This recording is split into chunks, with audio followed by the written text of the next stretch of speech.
సూర్యాపేట జిల్లా హుజూర్ నగర్లో బీహార్ కూలీల దౌర్జన్యం తీవ్ర కలకలానికి గురిచేసింది. హుజూర్ నగర్లోని పాలకీడు మండలం డెక్కన్ సిమెంట్ ఫ్యాక్టరీలో ఘర్షణ చోటు చేసుకుంది. ఫ్యాక్టరీపై దాడి చేసిన బీహార్ కార్మికులు ఫ్యాక్టరీలో ఆఫీసు అద్దాలు పగలగొట్టారు. అడ్డుకునేందుకు వచ్చిన పోలీసులపై కూడా బీహారీలు దాడి చేయడం కలకలం సృష్టించింది. డెక్కన్ సిమెంట్ ఫ్యాక్టరీలో బీహార్ కార్మికుడు మరణించడంతో నష్టపరిహారం కోసం కూలీలు డిమాండ్ చేశారు. అయితే పలుమార్లు తిరిగినా పట్టించుకోకపోవడంతో ఈ దాడికి పాల్పడ్డట్టు తెలుస్తోంది. ఇక ఇదే అంశానికి సంబంధించిన పూర్తి సమాచారాన్ని మా ప్రతినిధి శ్రీనివాస్ అందిస్తారు. చెప్పండి శ్రీనివాస్. Good evening Jhansi. తెలంగాణలోని సూర్యాపేట జిల్లా డెక్కన్ సిమెంట్ ఫ్యాక్టరీలోని రిక్షా కూలీలకు పెద్ద ఫ్యాక్టరీ యజమానులకు గొడవ జరిగింది. ఈ గొడవని సందిగ్ధం చేయడం కొరకు పోలీసులు రంగప్రవేశం చేసినటువంటి పరిస్థితి. పోలీసులు లెక్క చేయకుండా ఒక్కసారిగా విరిచిపడ్డటువంటి ఒరిస్సా కూలీలు. అయితే గత కొంతకాలంగా అనేక సార్లు ఫ్యాక్టరీలో జరుగుతున్నటువంటి విషయాలు కాబట్టి మన జరిగినటువంటి కార్మికుడు గుండెపోటుతో మరణించిన విషయాలకు సంబంధించి నష్టపరిహారం గురించి పలుమార్లు డెక్కన్ సిమెంట్ యాజమాన్యంపై ఈసారి ఫిర్యాదులు చేస్తున్నారు. అనేక మార్లు నిరసన కూడా వ్యక్తం చేశారు. కానీ బేఖాదరు చేయని డెక్కన్ సిమెంట్ ఫ్యాక్టరీ మరోసారి పోలీసులు వాళ్ళపై విసుగొల్పుతుంది అనేది స్పష్టంగా అర్థమవుతుంది. దీనికి సంబంధించిన ప్రచారానికి దీనికి సంబంధించిన విషయాలు తీసుకున్నట్లయితే తెలంగాణ కార్మికులు చెప్పే విధానంలోని మాకు రావాల్సినటువంటి ఎవరైతే మృతి చెందారో ఆ కార్మికులకి నష్టపరిహారం ఇవ్వాలని మా డిమాండ్ చేస్తున్నాం తప్పితే మిగతా వ్యక్తిగతంగానే మరి ఎక్కడ మీద దాడి చేయలేదు. నష్టపరిహారం ఇచ్చే క్రమంలో కూడా యజమాన్యం పోలీసులు మాపై పంపడం ఇది సరైన విధానం కాదంటూ కూడా వారు కూడా పెద్ద ఎత్తున ఆవేదన వ్యక్తం చేస్తున్నారు.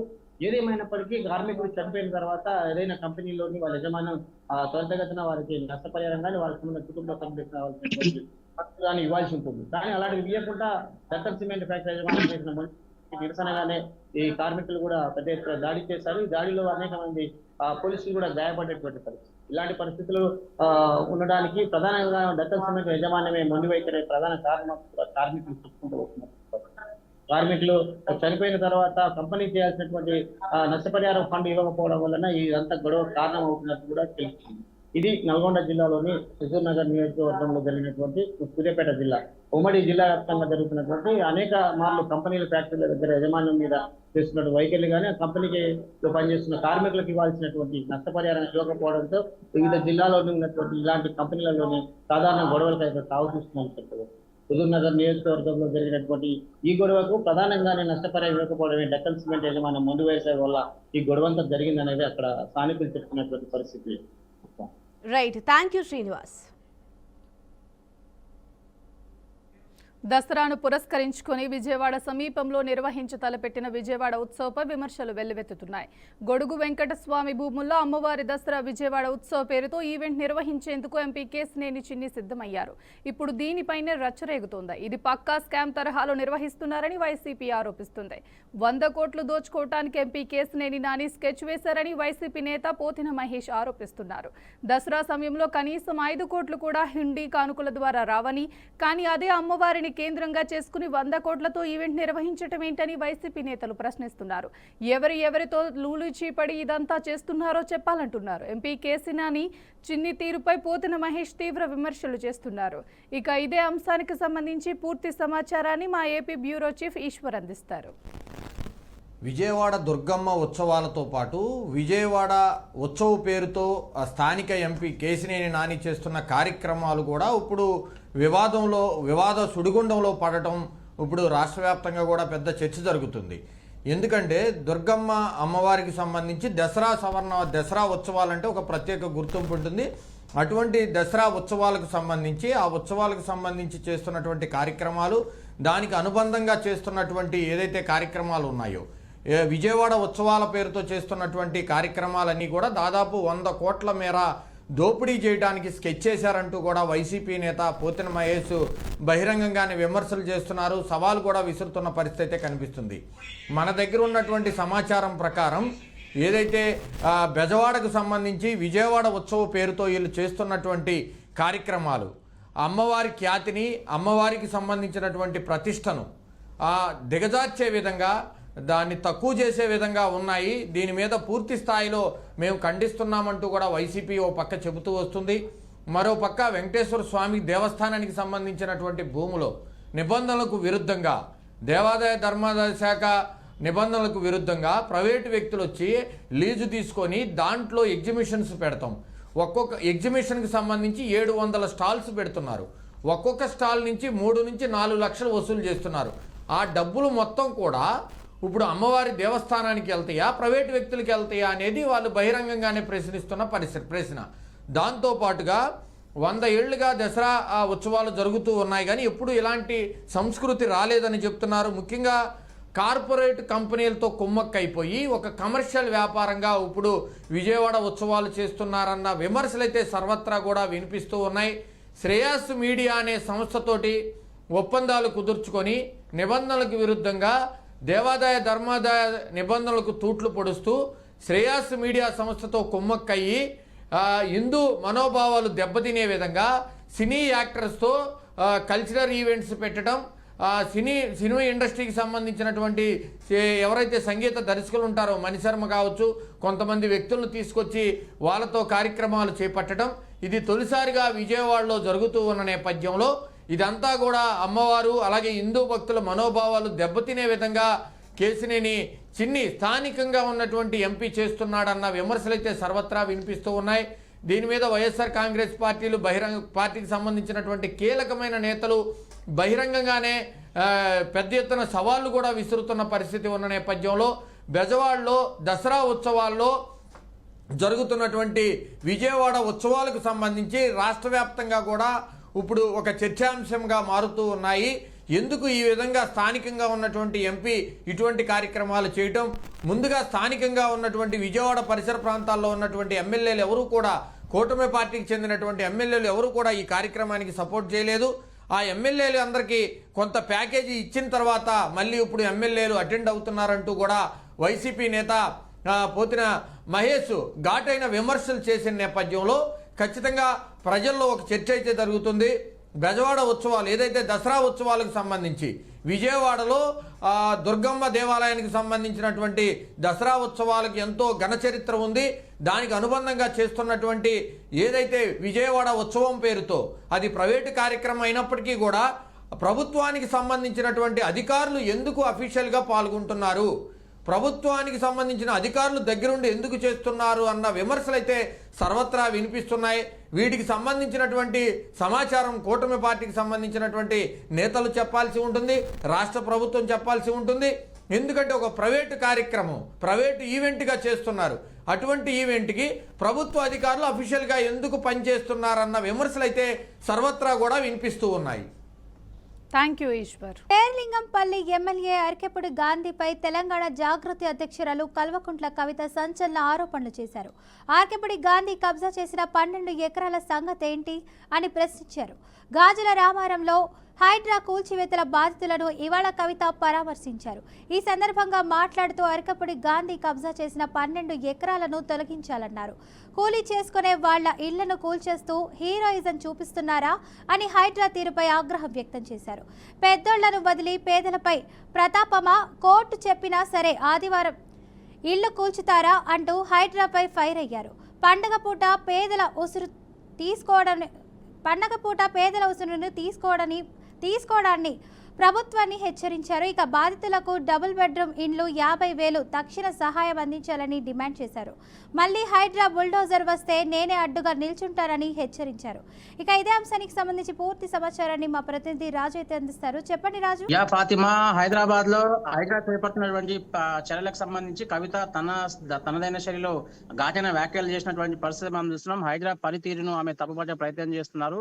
ముందస్తుగా ఎలాంటి సమాచారం ఇవ్వకుండానే పేదల ఇళ్లను కూల్చే ప్రయత్నంలో భాగంగా ప్రభుత్వం అంధకారం చేసే విధంగా ప్రజలను తీవ్ర స్థాయిలో ఇబ్బందులు పెట్టే విధంగా రేవంత్ సర్కార్ పూనుకుందంటూ కూడా తనదైన శైలిలో ఘాటైన వ్యాఖ్యలు చేసినటువంటి పరిస్థితి మనం చూస్తున్నాం. దమ్ముంటే షేర్లింగంపల్లి ఎమ్మెల్యేగా ఉన్నటువంటి అరకెప్పుడు గాంధీ చేసినటువంటి 12 ఎకరాల భూ కబ్జాకు సంబంధించి దాన్ని కూలగొట్టి ప్రభుత్వం స్వాధీనం చేసుకోవాలంటూ కూడా హితవు పలికినటువంటి పరిస్థితి మనం చూస్తున్నాం. ఇదే క్రమంలో గాజుల రామారంలో చేపట్టినటువంటి హైడ్రా అంటే శని ఆదివారాల్లో చేపట్టినటువంటి పనితీరును తప్పుపట్టే ప్రయత్నం చేశారు. కోర్టు ఉత్తర్వులను కూడా కోర్టు ఉత్తర్వులను సైతం బేఖాతరు చేస్తూ ప్రభుత్వం వ్యక్తిగత కక్షకు ధోరణి అవలంబిస్తూనే కక్షపూరితంగా వ్యవహరిస్తున్నట్టు కూడా తనదైన శైలిలో వ్యాఖ్యలు చేసినటువంటి పరిస్థితి మనం చూస్తున్నాం.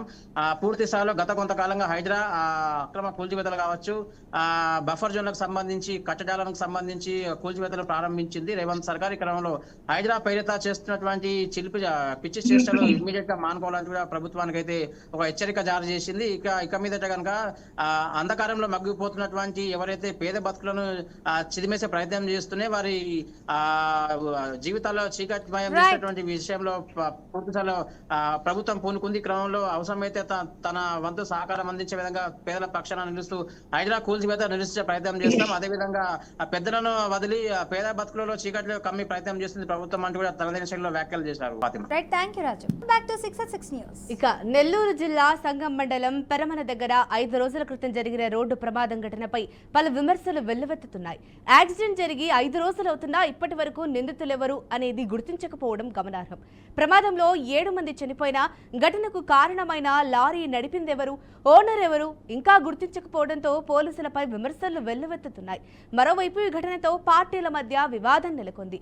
లారీ ఓనర్ వైసీపీ వాడని టీడీపీ నేత అని వైసీపీ ఆరోపణలు చేస్తోంది. ఇక ఇదే అంశానికి సంబంధించిన పూర్తి సమాచారాన్ని మా ప్రతినిధి సాగర్ అందిస్తారు. చెప్పండి సాగర్.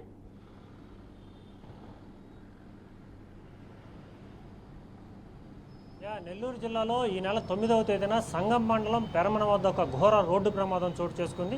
నెల్లూరు నుంచి 7 మంది ఓ కారులో ఆత్మకూరు వైపు వెళ్తున్నారు. తమకు తెలిసిన ఓ బంధువులకి ఆరోగ్యం బాగాలేదనే వాళ్ళని చూసేందుకు పలకరించేందుకు నెల్లూరులో బయలుదేరారు. వీళ్ళంతా కూడా నెల్లూరులో బయలుదేరిన తర్వాత పెరమన వద్ద ఇసుక లోడుతో వస్తున్న ఓ లారీ రాంగ్ రూట్లో వచ్చి వాళ్ళని కారును ఢీకొట్టి సుమారుగా 30 నుంచి 50 మీటర్ల దూరం ఈడ్చుకు వెళ్లడంతో కారులో ఉన్న 7 మంది ఘటనా స్థలంలోనే మృతి చెందడం జరిగింది. ఈ ఘోర రోడ్డు ప్రమాదం జరిగిన తర్వాత మొత్తం కూడా అధికారులు అయితే స్పందించారు. ఆ రోజుకే మొత్తం మీద జిల్లా ఎస్పీ కూడా సంఘటనా స్థలాన్ని అయితే పరిశీలించారు.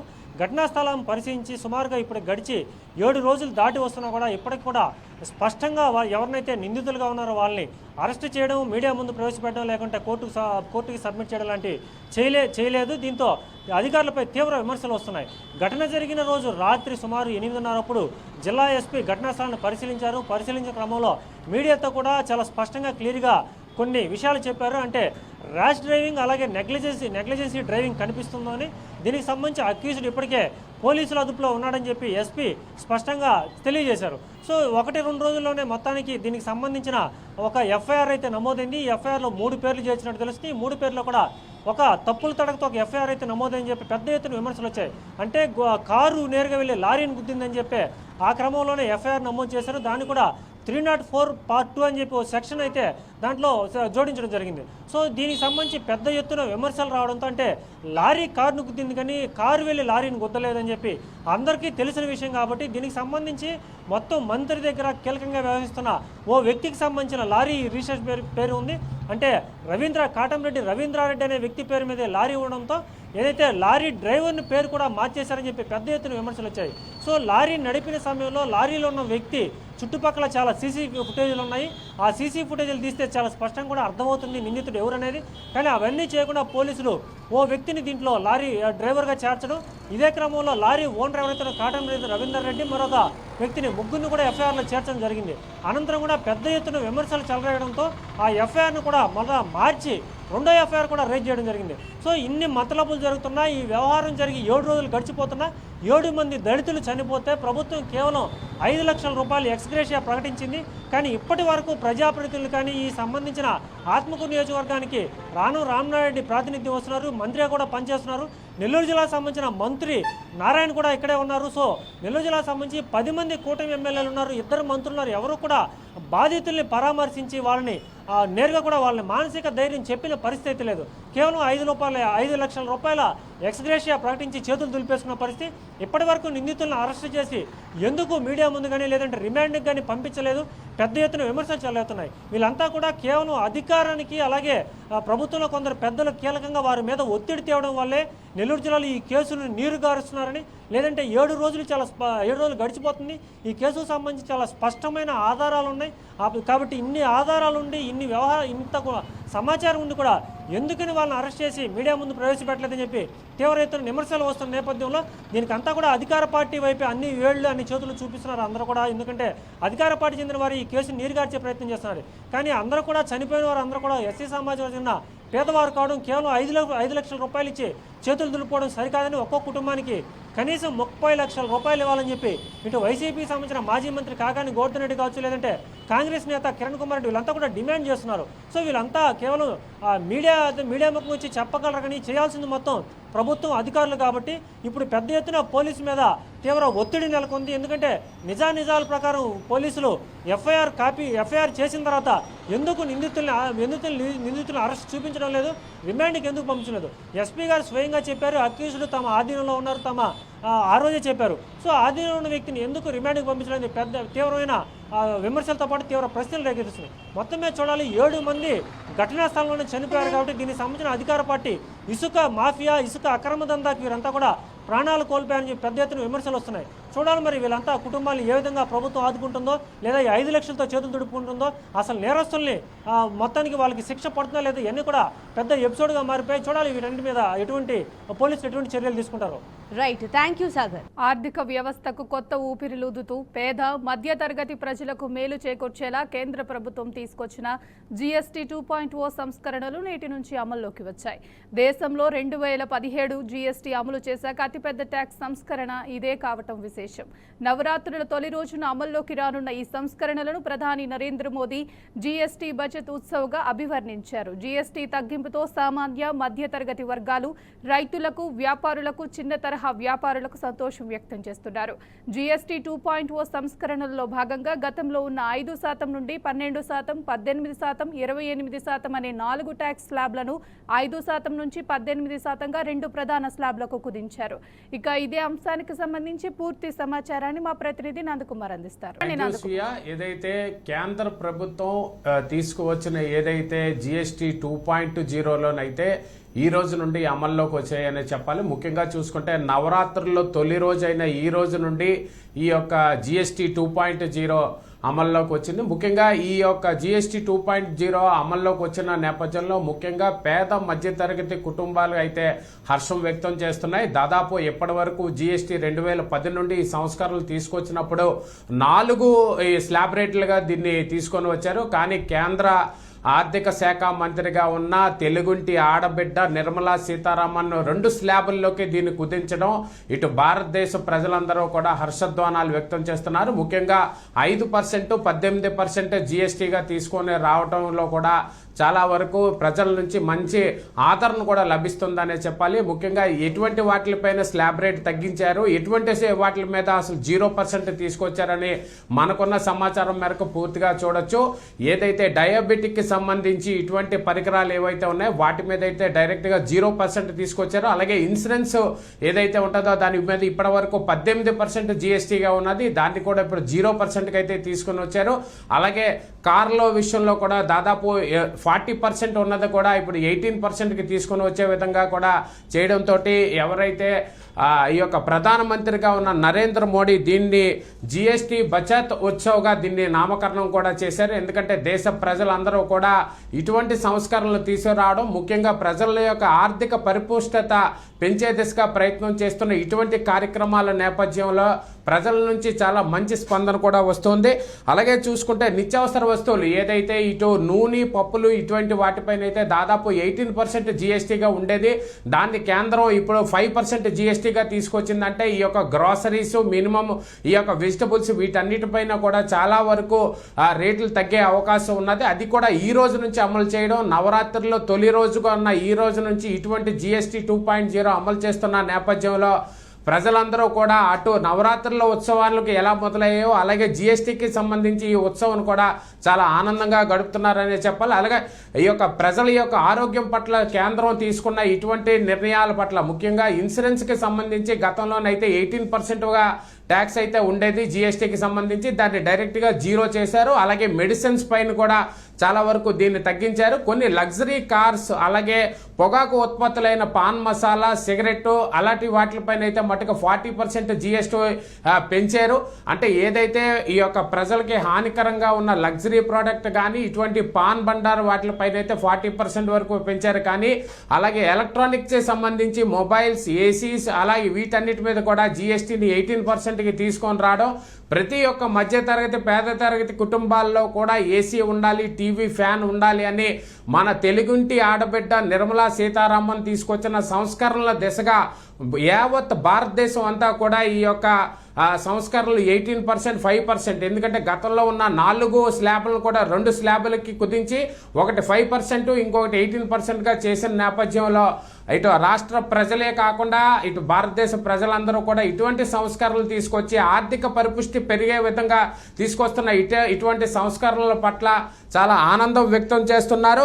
అలాగే ఈ యొక్క ఏదైతే ఎలక్ట్రానిక్ వస్తువులు మొబైల్స్ వాటి మీద కూడా దాదాపు కార్ల మీద కూడా ఒక్కొక్క కారు మీద ₹1,00,000, ₹150,000 తగ్గే విధంగా, అంటే మధ్య తరగతి కుటుంబాలు కొనుక్కునే కారు పైన దాదాపు ₹150,000 తగ్గించే దిశగా ప్రయత్నాలు జరుగుతున్నాయి. అంటే ఇది ఆర్థిక సంస్కరణలు, ఇండియన్ యొక్క ఎకనామీ పెరిగే దిశగా, అంటే ప్రపంచ దేశాల్లోని ఇండియా కూడా పోటీ పడుతుంది.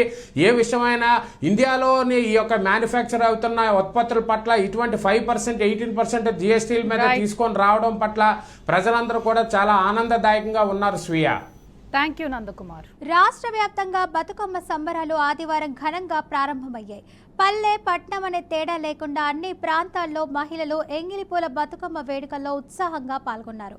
రంగురంగుల పూలను పేర్చి సందడిగా ఆడి పాడారు. రాష్ట్ర ప్రభుత్వం ఆధ్వర్యంలో మొదటి రోజు హనుమకొండ 1000 స్తంభాల గుడి వద్ద బతుకమ్మ ఉత్సవాలను ఘనంగా నిర్వహించారు. మొదటి రోజు ఎంగిలిపూల బతుకమ్మతో సంబరాలు మొదలయ్యాయి. ఇక ఇవాళ రెండో రోజు అటుకుల బతుకమ్మతో మహిళలు ధూమ్ధాంగా ఆటపాటలతో బతుకమ్మ నిర్వహిస్తారు. ఇక ఇదే అంశానికి సంబంధించి పూర్తి సమాచారాన్ని మా ప్రతినిధి రాజేంద్ర అయితే అందిస్తారు. చెప్పండి రాజేంద్ర. Thank you Fatima. తెలంగాణ సాంప్రదాయాలకు ప్రతిబింబంగా నిలిచింది బతుకమ్మ ఆటపాట. ఒక తెలంగాణకే పరిమితం కాకుండా దేశ విదేశాల్లో కూడా ఖ్యాతి గడించింది ఈ బతుకమ్మ వేడుకలు. అటువంటి బతుకమ్మ సంబరాలను తెలంగాణ ప్రభుత్వం ప్రతిష్టాత్మకంగా తీసుకొని ప్రత్యేక శ్రద్ధతో అవసరమైన సౌకర్యాలు కల్పించి మహిళకు అన్ని విధాలు కూడా సపోర్ట్ గా నిలవడంతో బతుకమ్మ వేడుకలు ఘనంగా ఆదివారం ప్రారంభమయ్యాయి. 9 రోజుల పాటు తెలంగాణలోని పట్టణ పల్లెల్లో అత్యంత ఘనంగా జరగనున్న ఈ బతుకమ్మ వేడుకల్లో వయోభేదం లేకుండా అన్ని వర్గాల మహిళలు పాల్గొని ఆట పాటలతో బతుకమ్మతో ఉత్సాహంగా గడపాల్సిన పరిస్థితి అంటే తొలి రోజు మాత్రం హన్మకొండలో 1000 స్తంభాల ఆలయ ఆవరణలో రాష్ట్ర మంత్రులు పొంగుడి శ్రీనివాస్ రెడ్డి, జూపల్లి కృష్ణారావు, కొండ సురేఖ, ధనసరి అనసూయ ఈ వేడుకలను ప్రారంభించారు. ఎంగిలిపూల బతుకమ్మతో ప్రారంభమైంది. రెండో రోజు అట్ల బతుకమ్మ వేడుకలు కూడా ఘనంగా జరుగుతున్నాయి. 9 రోజులు ఈ నెల 30వ తేదీ వరకు కూడా ఈ బతుకమ్మ సంబరాలు జరగనున్నాయి. పూల పండుగలో మాత్రం అన్ని ప్రాంతాలను మహిళలు ఉత్సాహంగా పాల్గొంటున్న పరిస్థితి కనపడతా ఉంది. మునుపెన్నడూ లేని విధంగా ఈసారి అధిక సంఖ్యలో కూడా మహిళలు ఈ కార్యక్రమాల్లో పాల్గొని ఆట పాటలతో అలరింపజేస్తున్న పరిస్థితి కనబడుతుంది. ఎక్కడైతే ఈ బతుకమ్మ వేడుకలు జరుగుతాయో అక్కడ ఆ ప్రభుత్వం ప్రత్యేకంగా విద్యుత్ దీపాలను ఏర్పాటు చేసింది. ఆ గ్రామ పంచాయతీ, మున్సిపల్ శాఖ అధికారులు కూడా అక్కడ శాంతికి సంబంధించిన సదుపాయాలు కల్పింపచేస్తున్నారు. ఎలాంటి ఇబ్బందులు లేకుండా కూడా అన్ని సౌకర్యాలు కల్పించేస్తున్నారు. ఆటపాట్ల అనంతరం బతుకమ్మలను సమీపంలోని పొలంలో నిమజ్జనం చేసేందుకు కూడా చేస్తున్న పరిస్థితులు కనపడతా ఉన్నాయి. ఈ 9 రోజుల పాటు రోజుకో తరహాలో ఆట పాటలతో పాటు ఈరొక్క పూలతో బతుకమ్మలు పేర్చి ఈ ఉత్సాహంగా ఉల్లాసంగా ఆటపాటు కొనసాగింపచేసేందుకు మహిళలు కూడా సన్నద్ధమైన పరిస్థితి కనపడతా ఉంది. ఉదయం నుంచి సాయంత్రం 3 గంటల వరకు కూడా పూల సేకరణ, పూలను అమర్చడం, బతుకమ్మ తయారు చేసుకునే పనుల్లో నిమగ్నమవుతున్నారు. ఆ తర్వాత సాయంత్రం వేళలో అందరూ కూడా నూతన వస్త్రాలు ధరించి సంయుక్తంగా కూడా మహిళలతో వయోభేదం లేకుండా పిల్లలు, మహిళలు, వృద్ధులు అందరూ కూడా కలిసి ఉమ్మడిగా ఒక బతుకమ్మ ప్రదేశాలకు వెళ్లి అక్కడ ఆటపాటలతో బతుకమ్మను సాగనప్పుతున్న పరిస్థితి కనపడతా ఉంది. ఈసారి ఘనంగా జరుగుతున్న బతుకమ్మ వేడుకల్లో మాత్రం ప్రభుత్వం కూడా కొంచెం ఇంట్రెస్ట్ చూపించేసి ఆ ప్రత్యేక కార్యక్రమాలు కూడా ఏర్పాటు చేసిన పరిస్థితి కనపడతా ఉంది. అదే ప్రాంతాల్లో కూడా లైటింగ్ ఏర్పాటు చేశారు. ఎక్కడ ఎలాంటి ఇబ్బందులు కలగకుండా కూడా అవసరమైన సహాయక చర్యలు Right. తీసుకుంటారు. అయితే బతుకమ్మ ఆటల పాటలు భక్తి నేపథ్యంలో అవాంఛనీయంగా జరగకుండా పోలీస్ శాఖ కూడా ప్రత్యేక చర్యలు తీసుకుంటుంది. Fatima. Right, thank you Rajendra for the update.